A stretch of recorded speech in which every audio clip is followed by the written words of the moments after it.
काम करे, लेकिन मैंने किया ये अहंकार न पाले, तो हम इस देश की सच्ची सेवा कर रहे ऐसा होगा। और अपने देश को हम सब लोगों के सच्ची सेवा की आज आवश्यकता है और विश्व को भी आवश्यकता है। भारत का वो जीवन ध्येय है, पूरे विश्व की सेवा।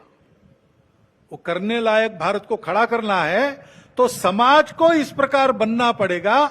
समाज ऐसे बनेगा तो व्यवस्थाएं और व्यवस्था चलाने वाले लोग अपने आप उसके पीछे पीछे चलकर ऐसा बनेंगे। जगह जगह और समाज में कलह ये नहीं चलता। अब 1 साल से मणिपुर शांति की राह देख रहा है, उसके पहले 10 साल शांत रहा। पुराना गन कल्चर समाप्त हो गया ऐसा लगा, और अचानक जो कलह वहां पर उपज गया या उपजाया गया, उसकी आग में अभी तक जल रहा है, त्राही त्राही कर रहा है। कौन उस पर ध्यान देगा? प्राथमिकता देके उसका विचार करना ये कर्तव्य है। जिस प्रकार ये बातें हुई, जिस प्रकार एक दूसरे को लताड़ना हुआ, जिस प्रकार प्रचार के दौरान हमारे करने से समाज में मनमुटाव बढ़ेगा, 2 गट बटेंगे, आपस में शंका संशय उत्पन्न होगा, इसका भी ख्याल नहीं रखा गया। और विनाकारण संघ जैसे संगठनों को भी उसमें खींचा गया।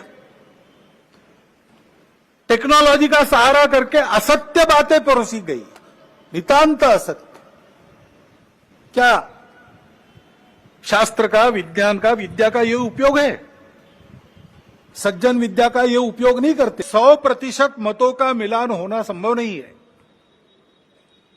लेकिन जब समाज में लोग अपना चित्त अलग अलग होने के बाद भी हमको साथ ही चलना है ऐसा निश्चय करते हैं, तो सहचित्त बन जाता है। वास्तव में संसद क्यों है और उसमें 2 पक्ष क्यों है? इसलिए है कि दोनों पहलू उजागर हो। किसी भी सिक्के के 2 पहलू रहते हैं, ऐसे किसी भी प्रश्न के 2 पहलू रहते हैं। एक पक्ष एक पहलू का विचार करता है तो दूसरे पक्ष ने दूसरा पहलू उजागर करना है, ताकि जो होना है वो पूर्णतः ठीक हो, सहमति बने।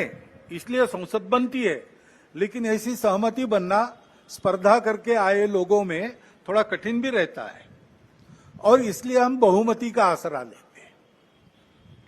उसके लिए स्पर्धा चलती है। ये स्पर्धा है, कोई आपस का युद्ध तो है नहीं। जिस प्रकार ये बातें हुई, जिस प्रकार एक दूसरे को लताड़ना हुआ, जिस प्रकार प्रचार के दौरान हमारे करने से समाज में मनमुटाव बढ़ेगा, 2 गट बटेंगे, आपस में शंका संशय उत्पन्न होगा, इसका भी ख्याल नहीं रखा गया। और विनाकारण संघ जैसे संगठनों को भी उसमें खींचा गया। टेक्नोलॉजी का सहारा करके असत्य बातें परोसी गई।